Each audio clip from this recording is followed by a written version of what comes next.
And welcome back to another edition of the MLB Inside the Diamond podcast. I'm your host, Tom Johnston. I'm joined by the one and only Lamarr Fields. How you doing, brother? How's your week been?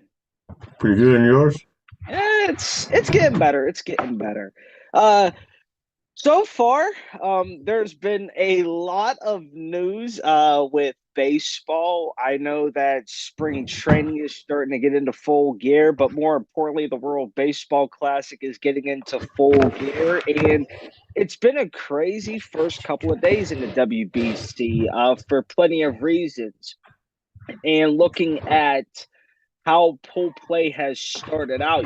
Team USA yesterday, they beat Great Britain in the whole 9 yards. But I do actually want to pay attention to a couple of the other polls because right now it is pretty interesting, especially with the poll that Chinese Taipei is in. I'm not sure if you've gotten a chance to look at it yet, but due to their loss yesterday, things are actually getting pretty interesting. There's really no set team that has won yet, just because there are a couple teams in that pool that have the same record, and then there's another team that has a 500 record in Panama. And first off, Lamar, I just want to get your thoughts because not a lot of people, at least from what I'm presuming, are paying attention to the World Baseball Classic or think that it really matters. But I just wanted to point this out. Yesterday, the attendance record for USA and Great Britain, Huh? Mhm. the Chase Field in Arizona was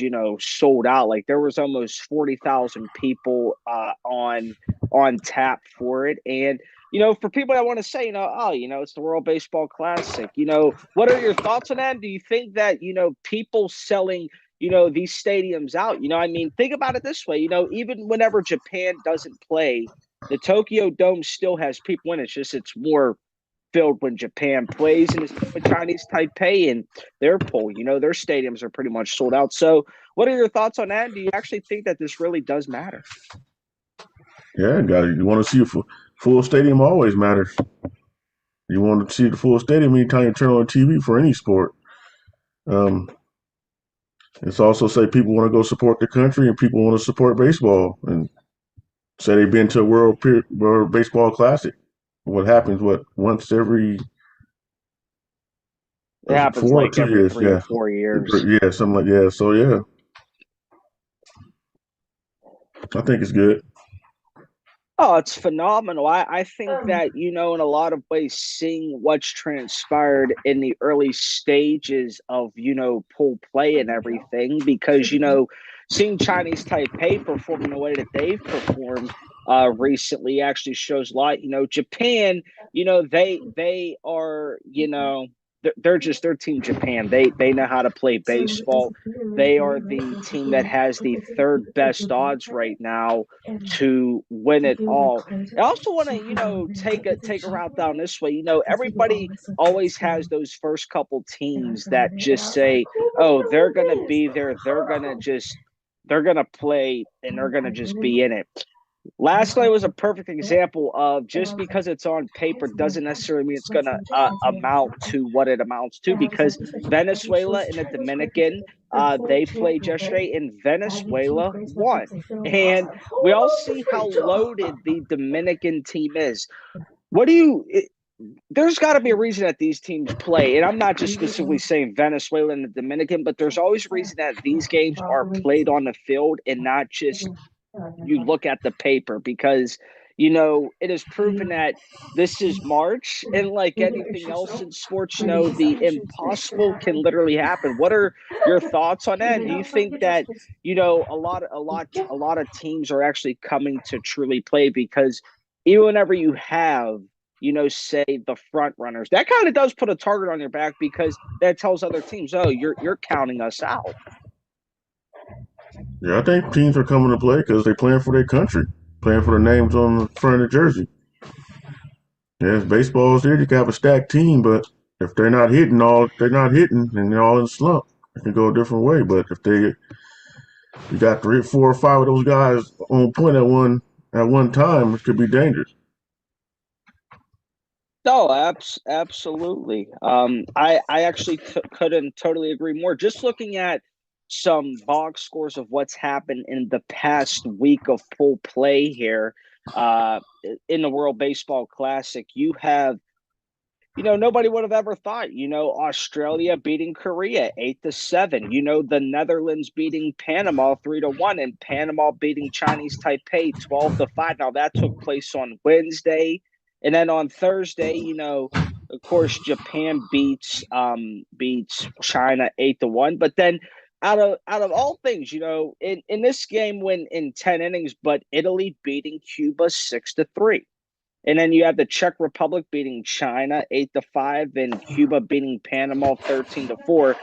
You know, I can see why, there are teams in the major leagues and such that say, I'm very cautious about my player playing because, you know, let's be realistic, like you said. When you have the name on the front of the jersey that's representing your country, it takes it to a whole nother level. And I think a lot of guys, they go all out for this, and rightfully so. I'm not saying you shouldn't go all out for it. You should.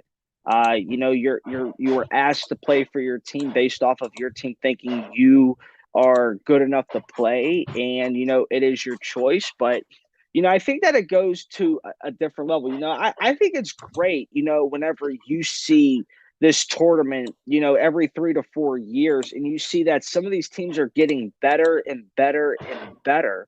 And it only shows that the sport's growing.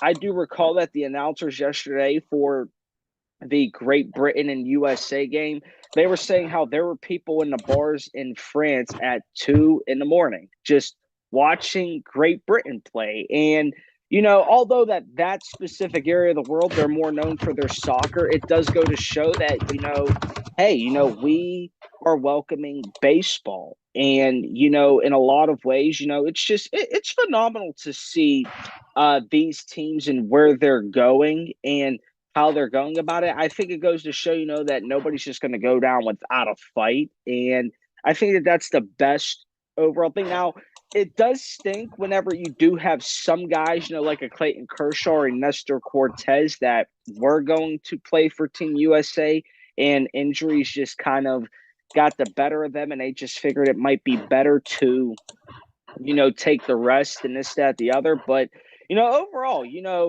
it's great to see these stadiums being sold out, no matter if it's the home team playing or not. It's great to see that these, stadiums are being sold out. It goes to show that I think one of the reasons why this actual tournament is played is so that, you can evidently grow the sport, and the sport is growing.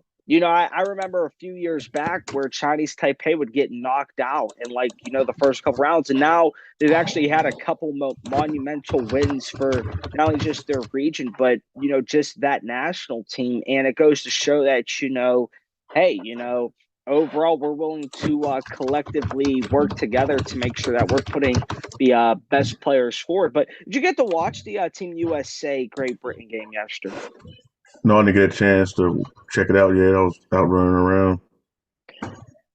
All I gotta say is, man, oh man, I think the U.S. is gonna be a force to be reckoned with in this tournament. And no disrespect to Team Japan or the Dominican, but I just think that based off the talent that the U.S. has, and I think also another reason why is because they're the defending champs, and you want to defend your title, and whenever you're defending your title and you're playing for your country, it brings out the better in you. And it almost seems like you got postseason form in spring training, and I think that signifies a lot whenever it comes to anything. I know that today Team USA will be playing Mexico. And, for those who don't know, that game is actually sold out today. It was reported a few days back that game was sold out previously. And I think it goes to show, hey, it's very popular. Now, I did want to touch on this because I did notice how I've started to admire the baseball culture in Japan. If people that tune into this podcast and they want to, experience baseball in a different country, I would seriously start to experience what baseball is like in Japan. Because yesterday, Shohei Ohtani hit his first home run in the World Baseball Classic. And I know how most people in the States over here, how whenever they get a historic home run ball, a lot of people start fighting over it, this, that, the other. And then, they want to take the ball for some ransom and stuff like that.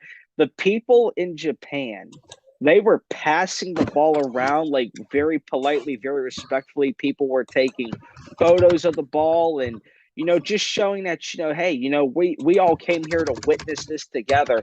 I think it goes to show that how baseball really is a family game, but more importantly, how, other cultures do utilize the game in a different manner. And, I just want to get your thoughts on that, Lamarr. What do you think about that? And, do you think that that's actually going to help propel a positive image moving forward that, hey, instead of fighting over the ball and this, that, the other, like, just be respectful of it. Somebody's going to catch it, but, hey, it never hurts to just share.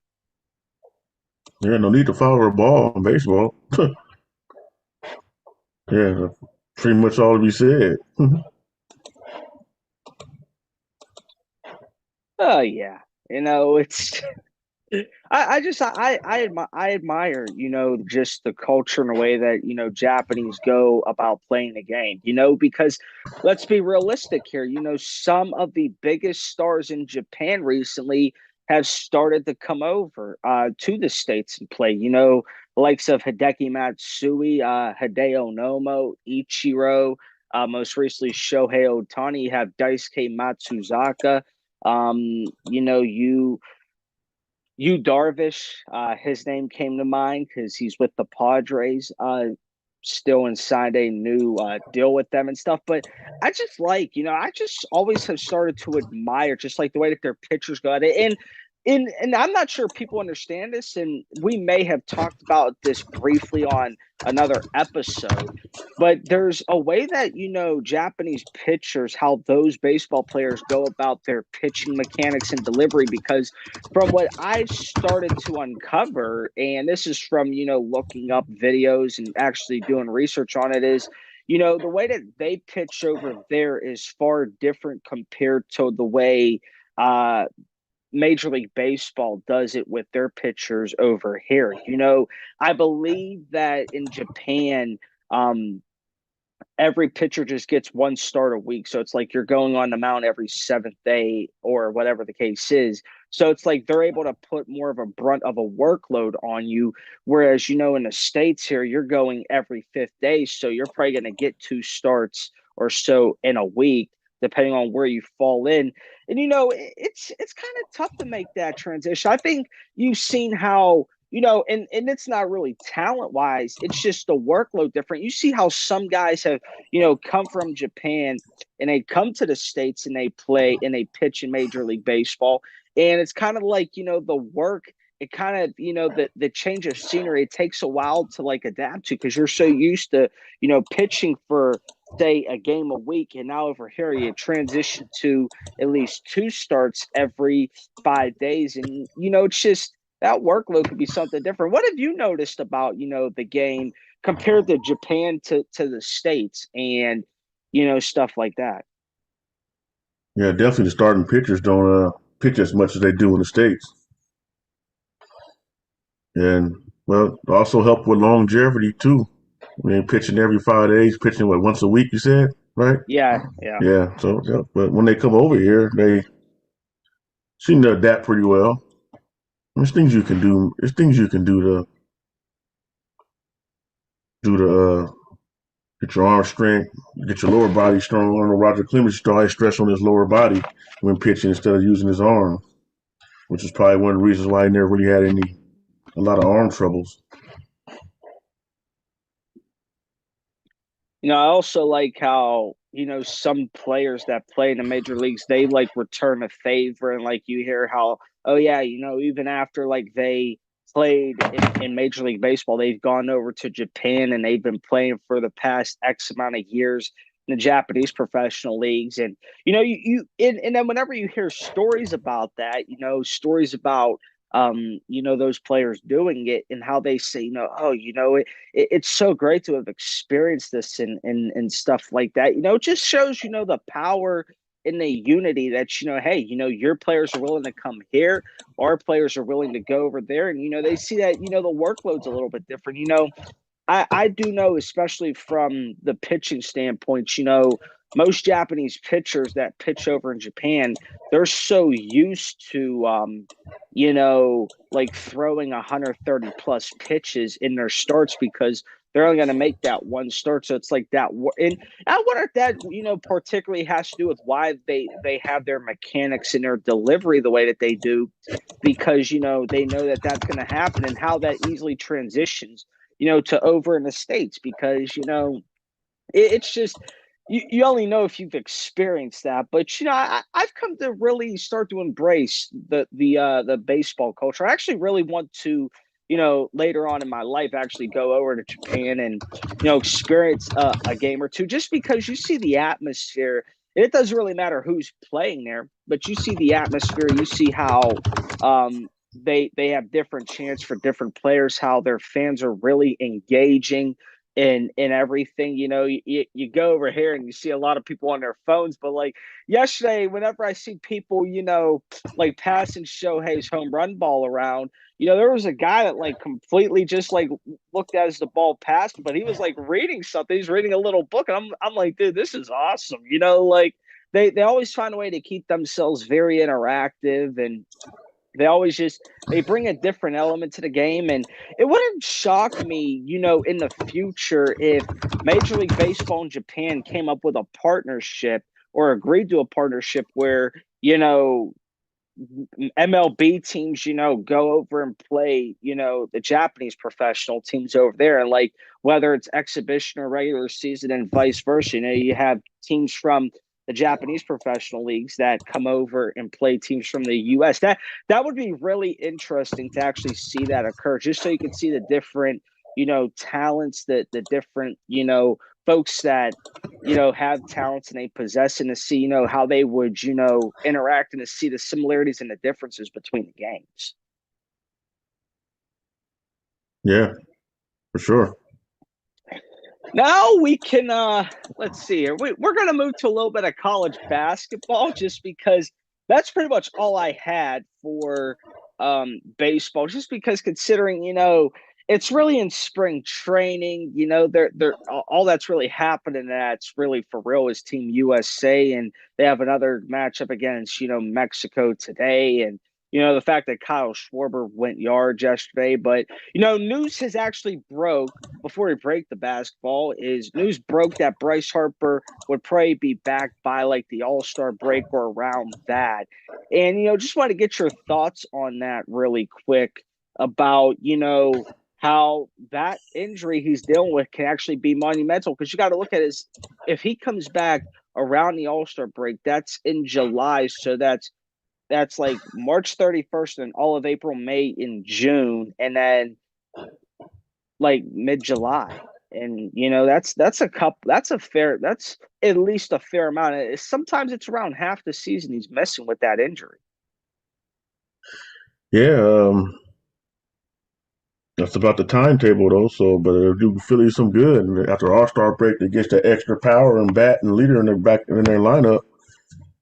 Hopefully, he'll be able to come in and get up to speed quick, get his timing down. It could be like a extra boost. Yeah, from punch out to middle lineup. Just look at it that way. It sucks he's gonna be out half the season, but that's a tough injury to come back from. When you come back healthy, it gives the Phillies an added punch through the pennant race. Oh, totally.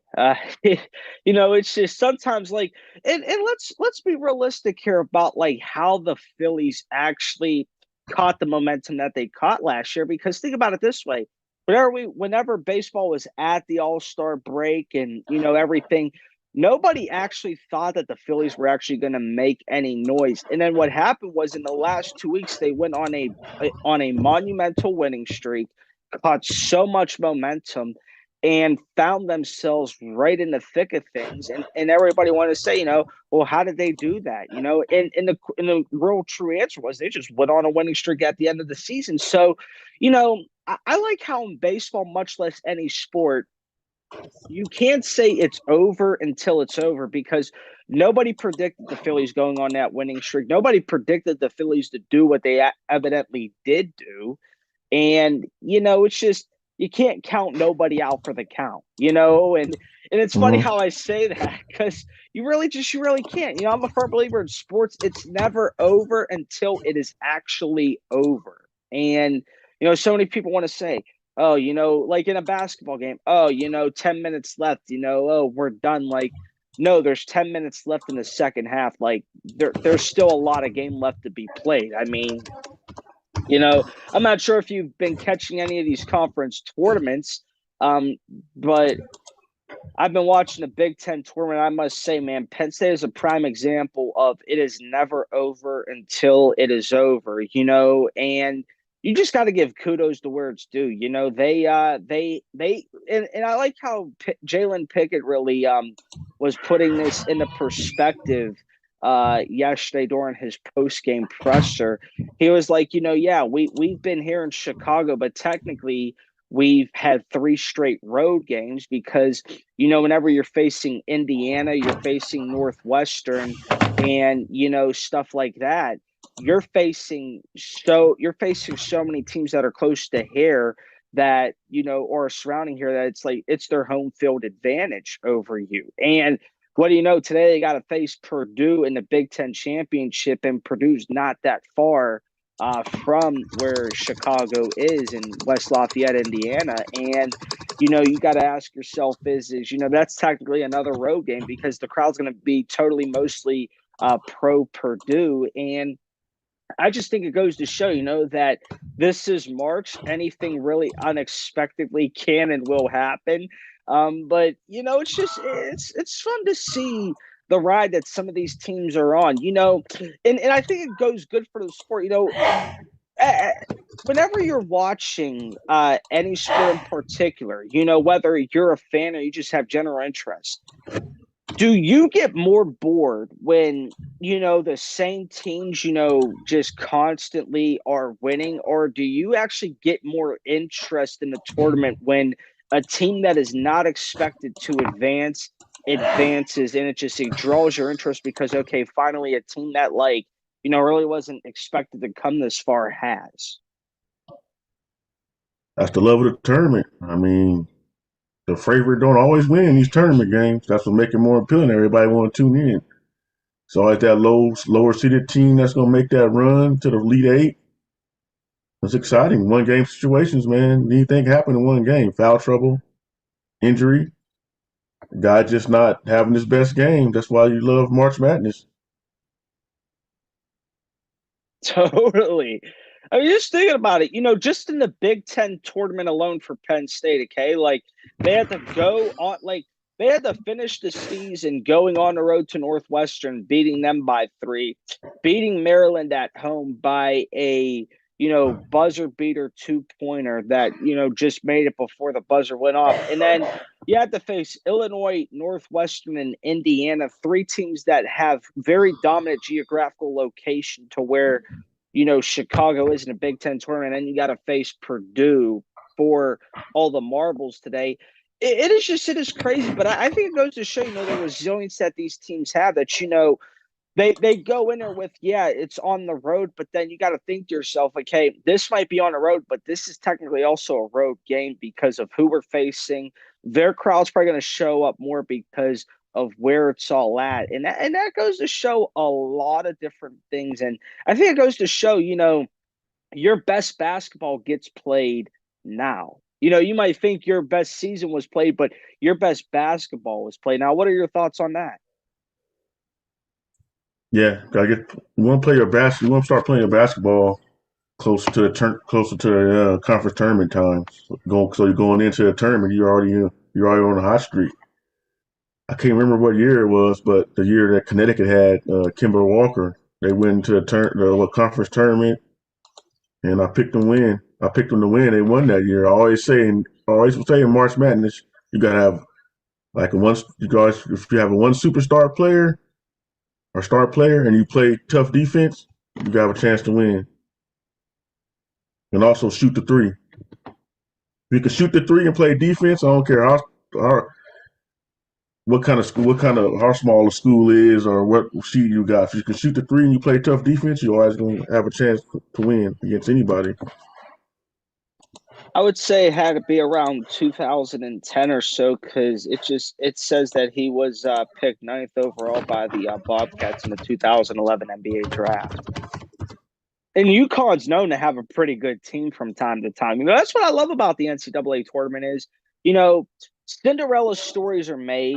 Selection Sunday is tonight, but Cinderella stories are made, and the what makes it so interesting is the programs that you feel like aren't going to do it are going to do it, and that's the best part about it because it just I love March Madness. I love the NCAA wrestling tournament and I love the NCAA tournament because there's times like last year and so where especially in NCAA wrestling tournaments, you would have the 1 seed versus like the 15th seed. And most people are just like, what the heck's the 15th seed doing here? And I'm just like, well, he beat every other guy that he had to face. So that's why he's here. And then it's just like, you just see that those guys end up having some of the biggest heart and they just really go the longest in the tournament. Not saying that they got necessarily anything to prove, but, it's just, you got to love that part. Yeah, exactly. Well, is there anything more you got to add? Because that's really all I had to add. Yeah, that's it. I mean, we're getting closer to baseball season, so we have a lot to talk about soon. Oh yeah, we definitely will. Baseball wise. Oh yeah, definitely. That's never hurts to touch on other subjects. I know that the NCAA wrestling tournament is going to be beginning next weekend. So is the NCAA March Madness tournament. But with spring training just getting up and about in the World Baseball Classic, around this time, guys, they're getting accustomed to getting for the long dreaded awaited season. That will be better once the All-Star break hits. But for Lamarr Fields, I'm Tom Johnston. We will see you guys on the next one.